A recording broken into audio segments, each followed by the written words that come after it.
version. Okay, thank you for your feedback. And Miriam Mastoni, you're flying from France, so thank you for your contribution as well.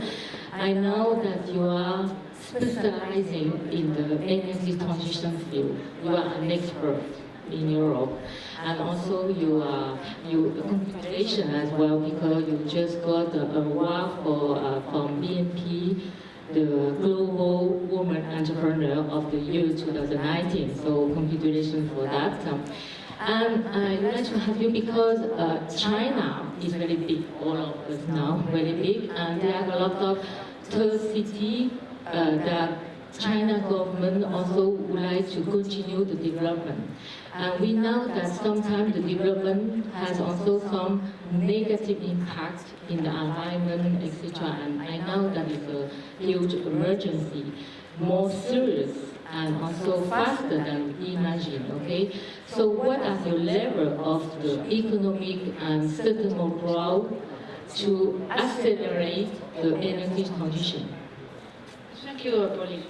I'm very happy to be talking about global trends, because actually we cannot talk about global trends without, of course, talking about the climate change emergency, and therefore how to do sustainable business. I think that sustainability is a key issue, and there's no sustainability without cooperation and without customer and citizen centricity in the business. So what I would like to say is that I had the privilege last year to be in Guizhou for the Eco Forum, and I was extremely amazed by what this country has done. And actually we were there, and we realized that was launched this eco-civilization program with a big attention on reconciling economic growth with green, being smart, and being sustainable. And I realized that this Guyane place was one of the spots in the world which is a leading example. And I think it's very important to have that in mind. Why? Because as Claudia said before, we are in an area where we are all learning. We are very humble, because we have to remember that it took us 150 years around, a little bit more, to make a mess of the environment. And actually our Earth is 4.5 billion years old, but human life on Earth is only 200,000 years. So I think that we have to pay attention on this energy transition issue. And of course, to do that, there are many things we have to put together. The first thing is, of course, to have the proper mindset. And I think that in China, we have leaders with proper mindset. And unfortunately, after COP21 and Paris Agreement, we saw that it was not the case everywhere in the world. The second thing is that we need to make sure that people understand very clearly what energy transition is about, because there are plenty of things in energy transition. The first thing is that, of course, we need to reduce drastically and even abandon at a certain point fossil fuel, because they are responsible for CO2 emission, which is at the origin of this climate issue. But then, of course, to do that, we also need to accelerate very much renewables, which is the case in China. China became the first investor in renewable. We also need to, of course, go through innovation.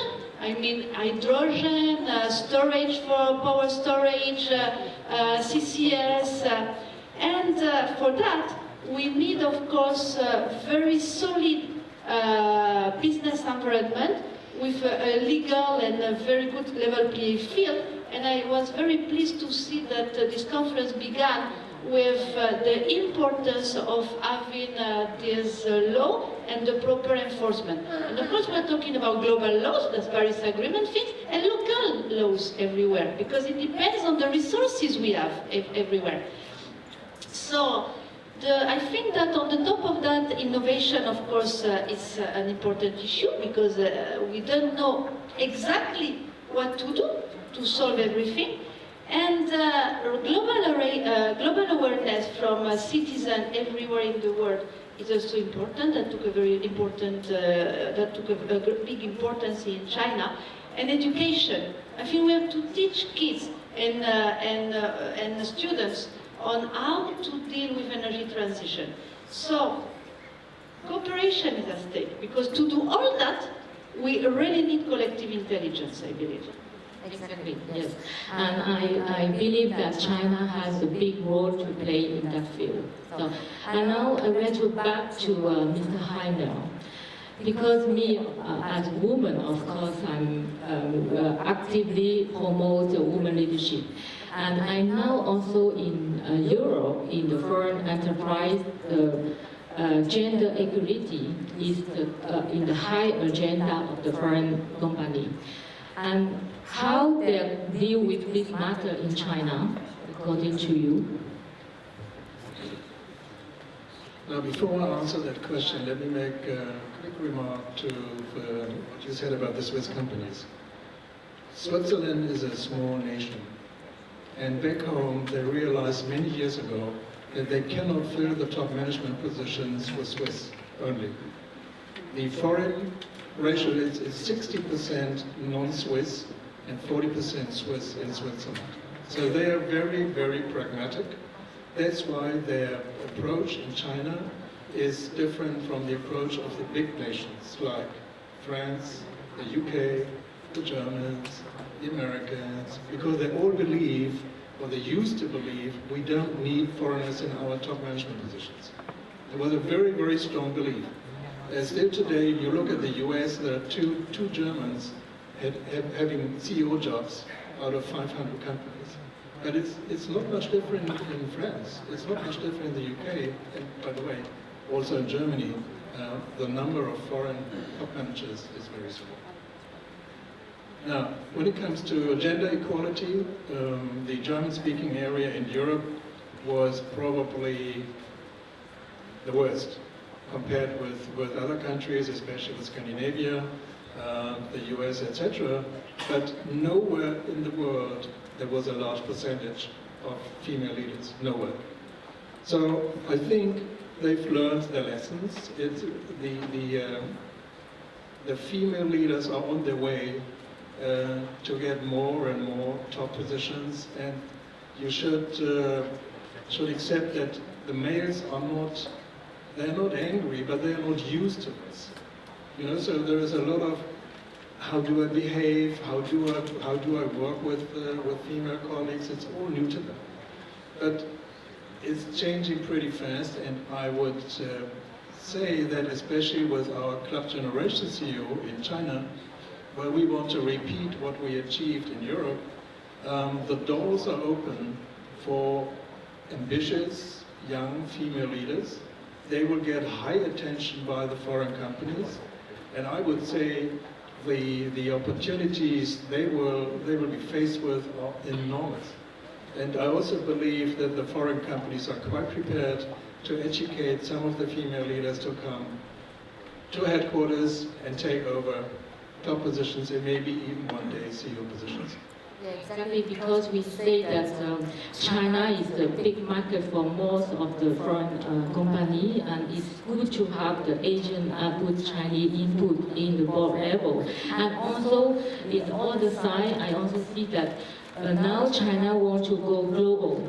I think that also we need to encourage more Chinese companies to have European input at the board level that we don't see a lot so far. So that I think is. And there is one more argument which I use in Europe. You know, the current young generation is the 5th or 6th after World War II. I shouldn't say they are complacent, but they're cool. This life is treating them well, and there is money around, so the ambition level has kind of dropped.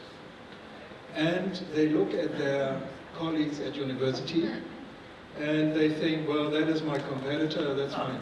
You know, we are equal, we're not really hard workers anymore. But what they forget is their competition is here. So the young generation, young Chinese generation, one of these days will be in Europe.